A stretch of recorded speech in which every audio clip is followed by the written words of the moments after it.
plaît, pouvons-nous prendre Actes au chapitre 2.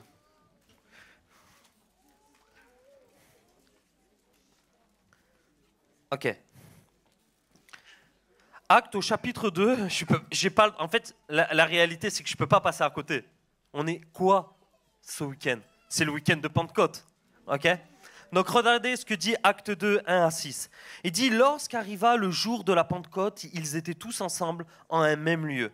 Tout d'un coup, il vient du ciel. Ils étaient tous ensemble dans un même lieu. J'aimerais préciser une chose, c'est que dans 1 Corinthiens, il dit que quand Jésus il est ressuscité, il a apparu à 500 personnes. Mais là, il y en a seulement 120 dans la chambre haute. Ok? Donc, ils sont rassemblés. Tout d'un coup, il vint du ciel un bruit comme celui d'un violent coup de vent qui remplit toute la maison où ils étaient assis. J'imagine le truc. Hein. Des langues leur apparurent qui semblaient des langues de feu et qui se séparaient les unes des autres. Il s'en posa sur chacun d'eux. Ils firent tous remplis du Saint-Esprit, de l'Esprit Saint, et se mirent à parler en d'autres langues selon ce que l'Esprit leur donnait d'énoncer. En gros, je ne parle pas chinois, tout d'un coup je parle chinois, le chinois il entend. C'est incroyable. Or, des Juifs pieux de toutes les nations qui étaient sous le ciel et habitaient à Jérusalem, au bruit qui se produit, la multitude accourut et fut bouleversée parce que chacun les entendait parler dans sa propre langue. J'aimerais juste qu'on prenne aussi un autre passage. Ah, mais il n'y a pas les passages, je croyais que vous l'aviez avec moi. Ah si, ok. L'autre, je ne te l'ai pas dit, c'est Matthieu 3, 11, qui dit « Moi », donc c'est Jésus, c'est Jean le Baptiste, « Moi, je vous baptise d'eau pour vous amener à la repentance. Mais celui qui vient après moi est plus puissant que moi. Je ne suis pas digne de porter ses souliers. Lui, il vous baptisera du Saint-Esprit et du feu. » Et qu'est-ce qui se passe à ce moment-là? Après, il reçoit, il y a la colombe qui vient sous la manifestation du Saint-Esprit, il est envoyé dans le désert. Et voilà ce qu'il reçoit, ce que j'aimerais vous partager aujourd'hui. La Pentecôte, quand tu reçois la Pentecôte, tu reçois l'autorité, la puissance et la mission de Dieu. Ok? On va voir ça dans Luc 9 et dans Luc 10. Mais il y a une chose que j'aimerais parler à cause de tout ce que vous avez partagé. Qu'est-ce qui vous empêche aujourd'hui de voir et de vivre le surnaturel ou de voir le surnaturel de se manifester tous les jours? La peur, l'échec, la peur de l'échec. La plupart, si je dis pourquoi vous ne vivez pas le surnaturel et vous ne amenez pas, vous ne vivez pas le fait de voir des malades être guéris chaque jour ou chaque semaine. Pourquoi? C'est ce que je disais tout à l'heure. Vous savez, on sait que mal manger, c'est pas bon. Pourtant, il y en a, ils mangent mal. Pourquoi, si tu sais que c'est pas bon, tu le fais quand même? Tu sais qu'il faut obéir à Dieu, mais tu n'obéis pas. Mais tu sais qu'il faut le faire, mais tu continues à ne pas obéir. Pourquoi? Parce que la plupart du temps, nous sommes faits des montagnes et nous avons peur de l'échec. Je me rappelle, j'étais animateur. Moi, ça a été ma plus grande leçon. Et j'aimerais partager cela ce soir pour que ce soit une clé. J'étais animateur, et quand j'étais animateur, j'étais dans une pièce, il y avait 12 animateurs. Il n'y a rien de prophétique là-dedans. On était juste 12. Ça, c'est pour les chrétiens qui connaissent les blagues, les symboles toujours. Okay. Et là, j'arrive, et au moment où j'arrive dans le lieu, je suis là, je suis en feu, j'ai un peu cette révélation presque, ou pas, à ce moment-là. Et ils sont 12, et tout d'un coup, je veux être utilisé par Dieu. Je veux voir le surnaturel se manifester. Donc, qu'est-ce que je fais? Comme bon chrétien, je dis que si je veux voir le surnaturel, je dois oser prendre un risque. Okay? Et je dis à ce moment-là, c'est ce qu'on a fait ce matin, le jeu des 30 secondes, je m'arrête et je dis, Saint-Esprit, donne-moi une parole pour une personne qui est présente dans ce lieu des 12 animateurs. Et là, je reçois la fille, une animatrice, et je vois qu'elle a un problème à la D3. Je crois que c'était D3, excusez-moi. Donc, problème de vertèbre ou V3, peu importe. Et là, je lui dis, excuse-moi, Estelle, il y a tout le monde. Comprenez bien? Je lui dis, excuse-moi, est-ce que tu as une douleur à la D3? Elle me dit, mais oui, comment tu sais? Bah, écoute, ouais, c'est ça. Quand ça arrive, il y a vraiment ça qui se passe dans ton cœur. Tu es content d'avoir obéi ou osé. Et là, qu'est-ce qui se passe? J'ai peur. C'est normal, 12 animateurs, la directrice, la plupart sont des musulmans, donc je suis dans un endroit où je sais que de faire ce pas de foi, ça peut coûter, tu vois. Mais là, j'ai peur. Et je commence à avoir la peur qui monte. Ça vous est déjà arrivé? Vous devez prier pour quelqu'un, il y a quelque chose, une peur. Vous devez le faire, vous devez arrêter une personne, mais vous ne l'arrêtez pas parce que vous avez peur. Ça vous parle ou pas? Ou je suis le seul? Ok. Et à ce moment-là, ce qui se passe, c'est qu'on est là et voilà ce que je fais. J'ai peur. Donc je dis, Estelle, viens au milieu, je vais te montrer comment mon Dieu il peut te guérir. Pourquoi? Parce que j'ai peur. Donc comme j'ai peur, qu'est-ce que je fais? J'augmente l'atmosphère du risque. Imagine, à chaque fois que tu as peur, tu augmentes l'atmosphère du risque. Qu'est-ce qui se passerait? Pourquoi? Parce qu'à ce moment-là, vu que j'ai peur, en fait, la peur me fait une chose, me centrer sur moi-même, au lieu de me centrer sur Jésus. Donc là, je fais ça, viens, regardez ce que Jésus il va faire. Mais à l'intérieur de moi, je ne suis pas, regardez ce que Jésus va faire. Mais c'est la foi. Or, sans la foi, il est impossible de lui être agréable, car Dieu est le rémunérateur de ceux qui le cherchent. La foi, que tu le veuilles ou non, c'est une prise de pas, une action. Donc si tu as la foi, mais tu ne fais pas d'acte de foi, tu n'es pas agréable à Dieu. Ok? Dieu t'aime, c'est ok, t'inquiète pas. Mais Dieu est le rémunérateur de ceux qui le cherchent. Ça veut dire qu'il va donner à ceux qui viennent vers lui, ok? Et qui osent. Et là, je suis là et je dis, Saint-Esprit, tu n'as pas intérêt de me laisser en pompe. Ok? Et là, je dis, ok. Et là, à ce moment-là, j'augmente l'atmosphère du risque. Et je prie.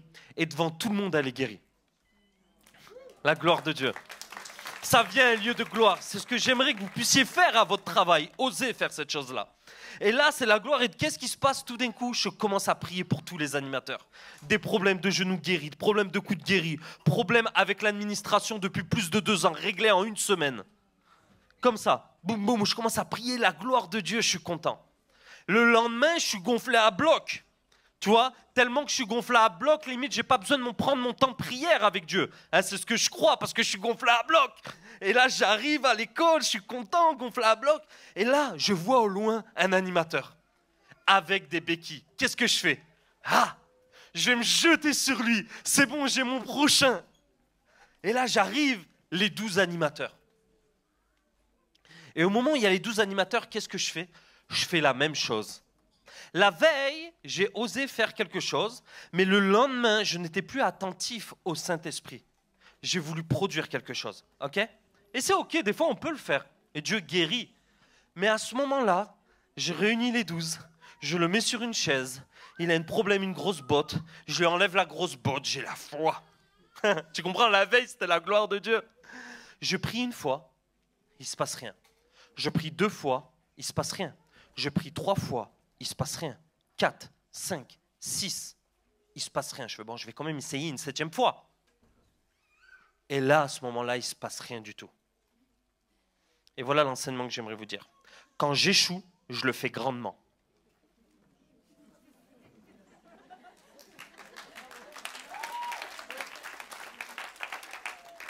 Échouer toujours avec amour et noblesse. Vous comprenez? Il y a une différence entre oser croire et dire à une personne, prendre ses béquilles, Jésus t'a guéri, jeter les béquilles. Ça, c'est être imbécile. Ok? Mais oser jusqu'au bout, c'est ok. Ok? Ok. La foi, c'est celle qui augmente le risque quand elle ne ressent pas ou elle ne voit pas. La foi, c'est celle qui augmente le risque quand elle ne ressent pas ou elle ne voit pas. L'échec est en fait un trophée. L'échec, en fait, qu'est-ce que c'est? C'est ni plus ni moins que quoi? En fait, la plupart du temps, l'échec nous arrête. Mais en fin de compte, est-ce l'échec qui doit nous façonner ou nous qui devons façonner l'échec? Et si on a des échecs, est-ce que c'est normal? Ou est-ce qu'on commence à tout remettre en question? Vous vous rappelez de ce passage qui dit « Or Jésus ne put faire beaucoup de miracles au milieu d'eux à cause de leur incrédulité. » Hein? Ok, donc qu'est-ce que vous dites? Vous dites, ben Jésus, même lui, il est allé dans un endroit, il n'a pas pu faire beaucoup de miracles. Ok, mais c'est pas vrai, parce qu'il y en a, ils vont dire même que Jésus ne guérit pas tout le monde. Et vous savez quoi, les bons religieux là, Les bons douteux, les bons incrédules, ils aiment ce verset-là. Laissez-moi vous raconter une histoire. Tu es dans le désert. Non, laisse-moi te raconter une histoire avant.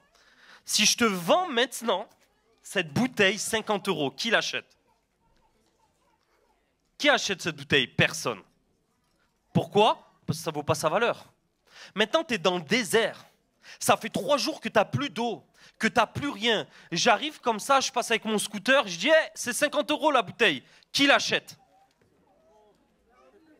Mais qu'est-ce qui a changé entre-temps? Le contexte.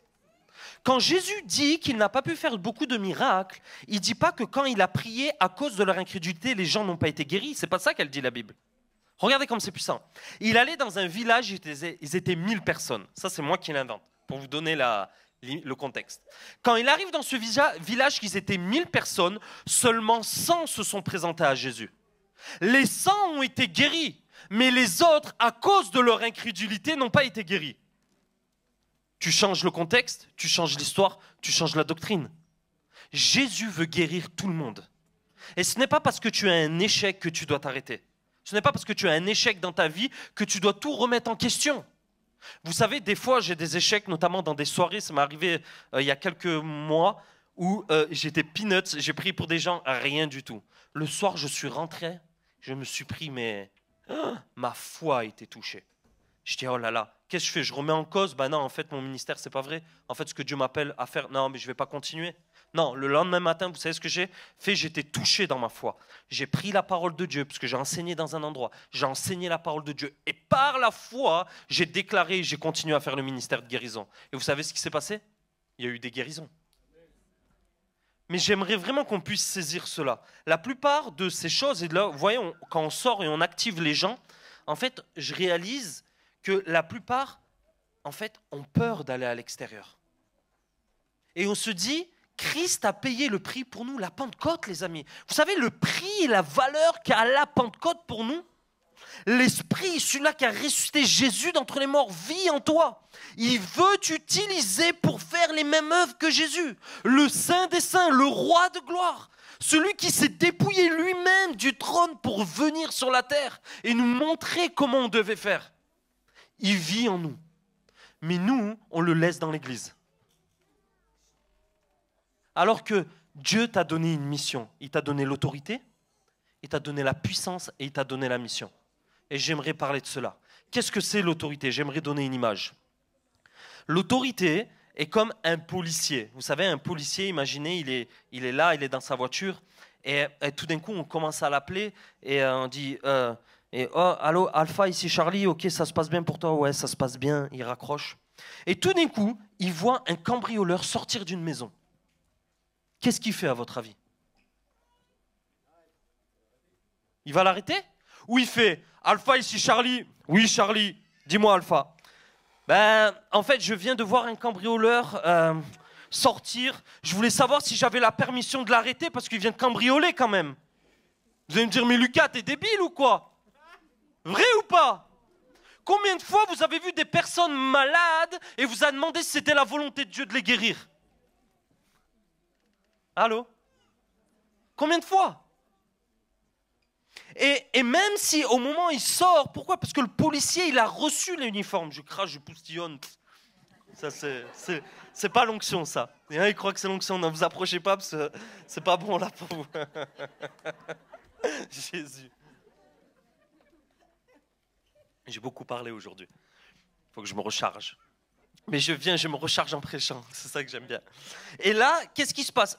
En fait, le policier, il a reçu une uniforme, il a été badgé, il a reçu l'autorité. Il a passé un grade où il a été établi. Il est devenu un ambassadeur d'un royaume, d'un pays pour faire respecter des lois. C'est la même chose pour nous. Mais imaginez qu'il arrive vers, en fait, ce cambrioleur qui ne veut pas l'arrêter, parce que le badge ne suffit pas. Qu'est-ce qu'il fait? Il lui reste la puissance. Je me rappelle, j'étais dans un endroit, et quand j'étais dans cet endroit, on sortait, et en fait, je prenais des jeunes avec moi pour les équiper, pour prier pour les gens. Okay? Et au moment, en fait, j'aime le temps, il monte, il descend, j'aime cela. Et au moment où il commence à venir avec moi, je lui montre comment on fait, simplement. Okay? Et à ce moment-là, il arrive, il y a un skater qui tombe et il se fait mal, il se tord le genou devant nous. Et en plus, ça tombait bien, c'était son ami, un ami d'une connaissance du lycée. Donc j'arrive vers lui, je fais, excuse-moi, je peux prier pour toi? Il me dit, bah oui. Je prie pour lui et il est guéri. Donc là, je suis content, tu vois. Et là, en fait, je lui dis, écoute, moi je suis toujours comme ça, je vais toujours à l'étape d'après. Je lui dis, j'aimerais prier pour toi, pour que tu puisses ressentir la présence de Dieu. Est-ce que je peux prier pour toi? Il fait ça, il me dit, ouais, mais avant, moi, je vais prier pour toi pour que mon ange Gabriel vienne te rencontrer. Là, crois-moi, là, tu commences à serrer un peu les fesses et tu dis, c'est quoi ce truc-là? J'ai dit, bah, tu sais quoi, d'abord, je prie pour toi. J'ai pas dit, après, toi, tu pries pour moi, ok? Donc là, on est là, on se met dans le coin, et là, cet homme, il s'assied, et au moment où il s'assied, il commence à s'asseoir. Jusqu'à là, c'est calme, plus ou moins, tu vois. Et là, il commence à faire des gestes. Il y a des enfants, je ne vais pas les faire. Et là, à ce moment-là, je dis, mais c'est quoi ce truc devant moi? Il commence à faire ça. C'est vraiment le truc. Et là, je dis, ok. Là, je dis, autorité. Je ne vais pas, oh Seigneur Jésus, viens le toucher avec ta bonté. Là, non. Ok, tends les mains. Ok, Saint-Esprit, je te demande de descendre sur lui.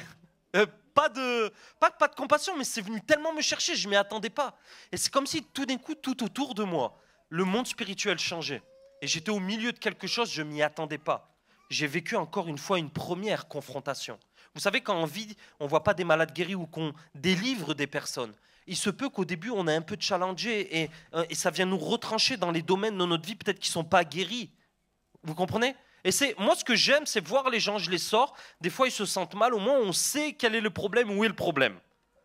Parce que quand tu les actives, il y a tout qui remonte. Ok, c'est plus facile de traiter. Ça, c'est la méthode de Lucas. Ok, je ne dis pas que c'est la meilleure, mais elle marche bien. Et là, je suis là, et en fait, je suis devant lui. Et à ce moment-là, je commence à prier. Et au moment où je prie, il ouvre les yeux. Il me dit, je viens d'avoir la révélation. Jésus, c'est le Fils de Dieu. Mais je vais vous raconter la suite. Je dis, waouh, incroyable. Donc là, c'est le temps de donner ta vie à Jésus. Non? Ça fait du sens ou pas? Et là, à ce moment-là, je commence à prier pour lui.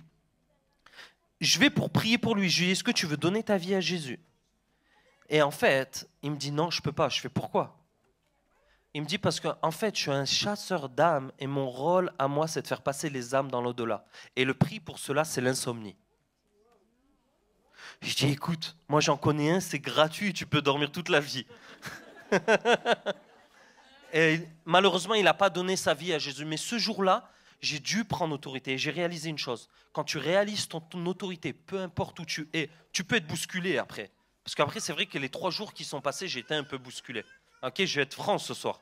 Et il se peut que tu fasses des choses, des fois tu es un peu bousculé. Mais tu sais quoi? Peu importe où tu veux avancer, tu vas devoir être bousculé arriver à un moment. D'accord? La question, c'est pas de le faire seul et d'avoir quelqu'un avec qui tu peux appeler et de pas sortir comme un électron libre. Ok? Mais quand tu es dans une famille, une église comme celle-ci, ok, ça devient facile. La fois d'après, tu appelles quelqu'un où il prie pour toi et c'est ok. La deuxième chose, c'est la puissance. La puissance de Dieu. Je vais faire comme cela. En même temps, je vais aller un peu dans le thème de ce qu'on porte dans cette maison. Je suis là à Genève et au moment où j'arrive à Genève, on sort avec les caméras. J'aime avoir les caméras.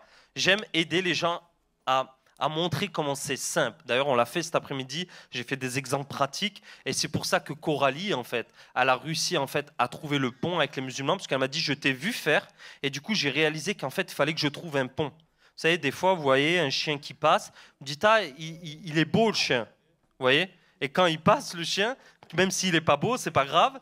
Vous faites un pont, ok, avec ce qu'elle aime, avec ce qu'elle est en train de vivre, ok, pour pouvoir parler. Ou vous êtes à la caisse et elle dit, oh là là, oh, j'ai plus le temps, oh, j'ai plus le temps. Des fois ils vous disent ça les caissiers, j'ai pas trop de temps. Oh là c'est la course. J'ai écoute, moi j'ai l'éternité.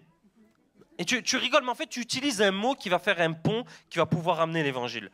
La dernière fois il y a une dame qui me dit, Lucas, j'aimerais avoir la paix dans le monde. Je dis, bah écoute, prions pour cela. Donc on prie, je prie pour la paix dans le monde. Je fais, mais tu sais que Dieu veut la paix dans le monde. Mais d'abord, nous devons être en paix avec lui et se réconcilier avec lui-même. Et je lui ai annoncé l'évangile. Vous comprenez l'histoire du pont? Donc là, j'arrive, je marche, et au moment où je marche, j'arrive vers cet homme et on a fini.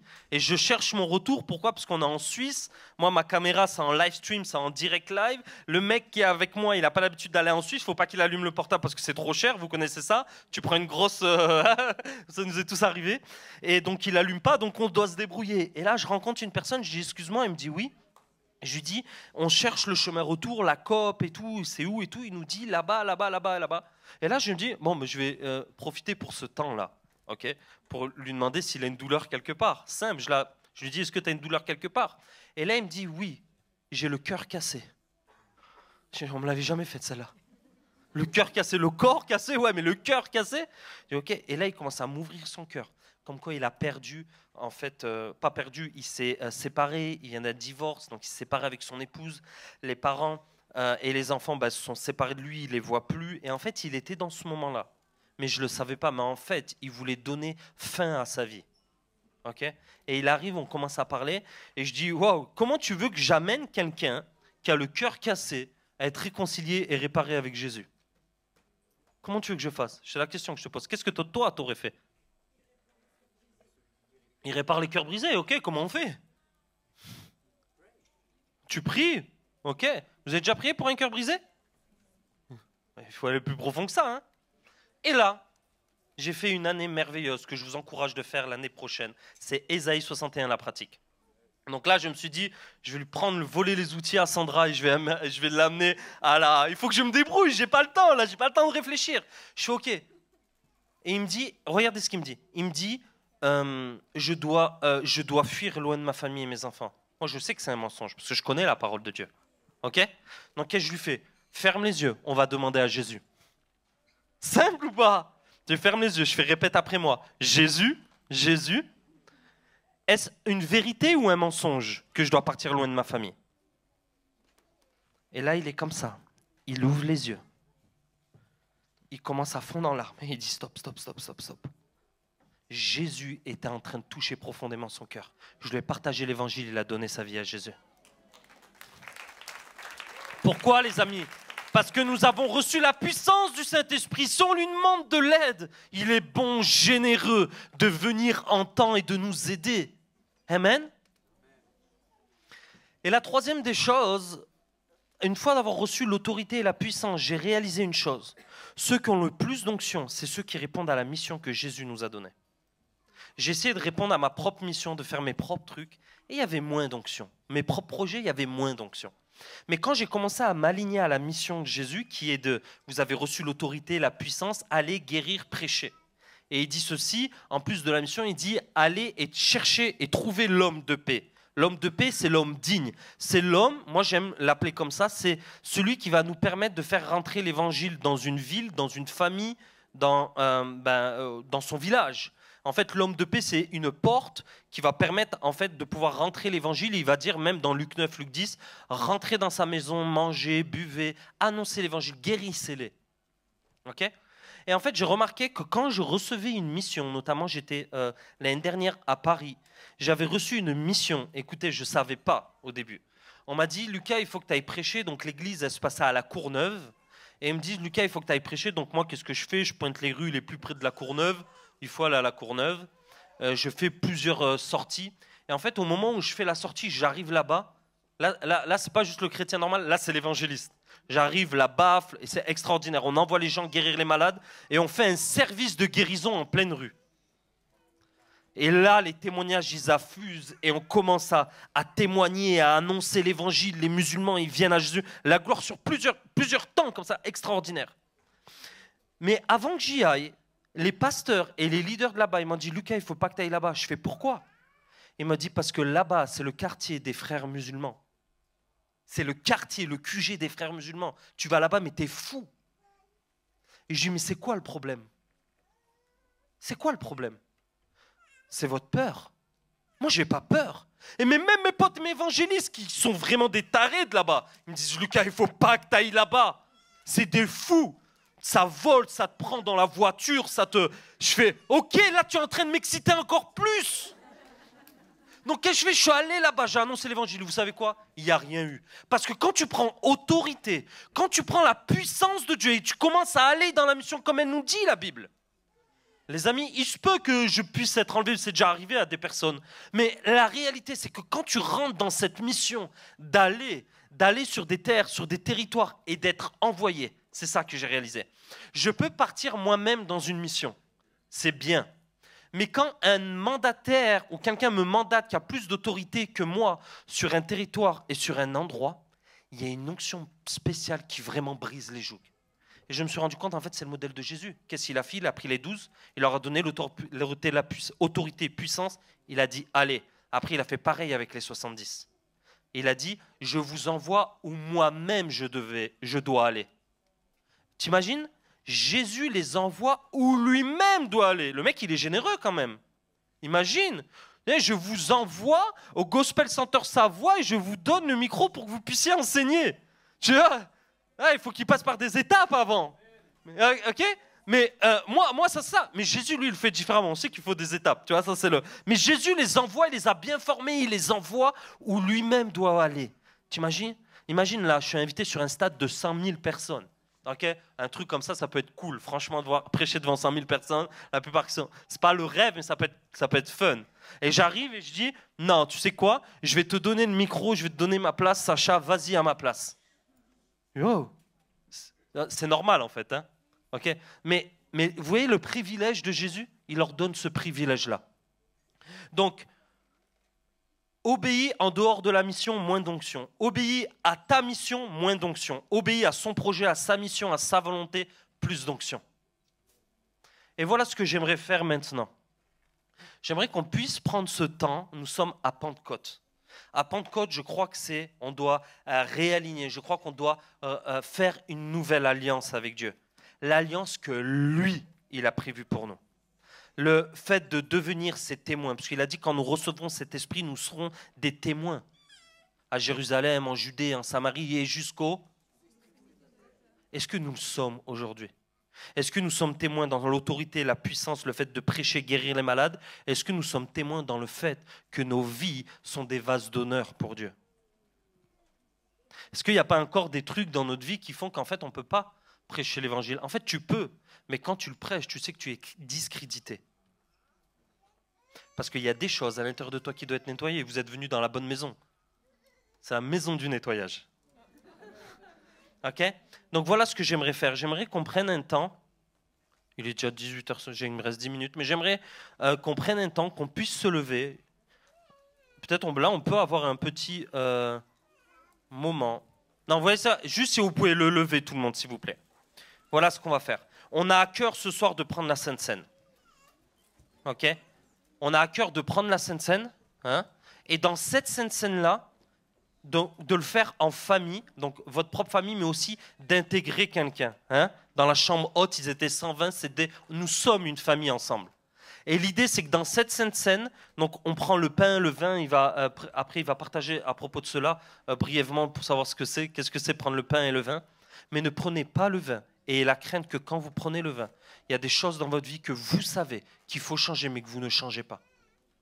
Quand vous prenez la Sainte Seine, ayez la crainte avant de faire alliance avec Dieu, de dire Seigneur, aujourd'hui je veux déposer quelque chose devant toi. Quelque chose peut-être qui me lie, peut-être quelque chose dans lequel je suis encore dépendant, quelque chose que j'ai besoin. Parce que le sang de l'agneau purifie, libère, brise les jougs. Amen. Ça vous dit? Ok. Ok. Alors Saint-Esprit, on veut venir devant toi maintenant. Dans ta présence.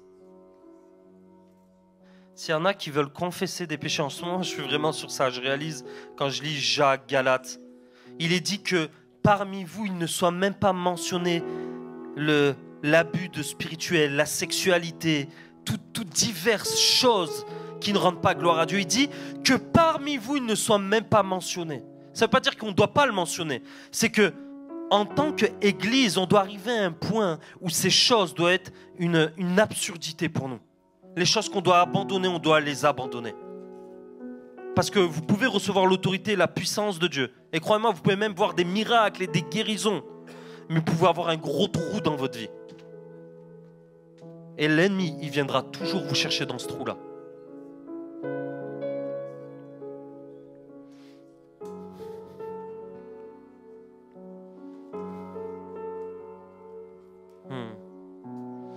Donc là, la Pentecôte, bien sûr, c'est pour recevoir la dimension de la puissance de Dieu. Mais, c'est de se dire, qu'est-ce que je donne à l'autel ce soir? Qu'est-ce que je dois abandonner? Est-ce que je dois lâcher des choses, les clopes, la porno? Je dois lâcher le fait que je médis les gens. Je dois lâcher, je sais pas moi, l'amour de l'argent. Qu'est-ce que vous devez lâcher? Pourquoi? Parce que quand la puissance vient et que vous n'êtes pas guéri, il y a des merdes, excusez-moi pour le mot, excusez-moi, des gros caca pour les enfants, excusez-moi les enfants, je dis un gros mot, des gros caca.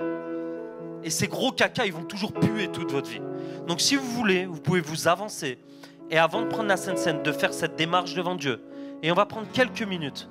Merci pour les humbles qui viennent devant. Vous savez quoi? Il y a de la grâce pour ceux qui se repentent. Et il n'y a aucun jugement.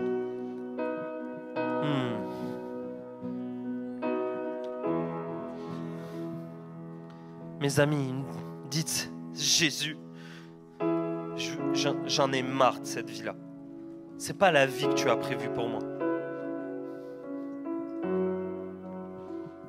Et on va juste passer du temps, prendre du temps.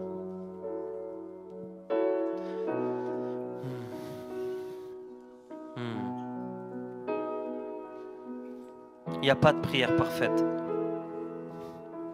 Il y a une vraie repentance du cœur. Je sens vraiment. Ne prenez pas la Sainte Seine si vous n'êtes pas prêt à faire un choix et de vraiment suivre Jésus. J'aime pas dire cela. Je ne fais pas partie de ces gens-là. Mais je veux vous dire, si vous prenez la Sainte Seine, c'est parce que vous voulez suivre vraiment Jésus. Si vous voulez vraiment que son sang coule sur vous, vous voulez vraiment faire de lui votre nourriture. Ma nourriture est de faire de la volonté du Père. Jésus veut une seule chose, que vous ne pensiez plus à vous-même, que vous vous détournez de vous-même, que vous vous repentez. Comme dans la Pentecôte. Après, ils prêchèrent et disent, mais comment faisons-nous pour être sauvés, Pierre? Et Pierre dit, repentez-vous. Que chacun soit pardonné pour ses péchés, qu'il soit baptisé et qu'il puisse recevoir le don du Saint-Esprit. Alors Jésus est là, exprimez votre cœur devant lui.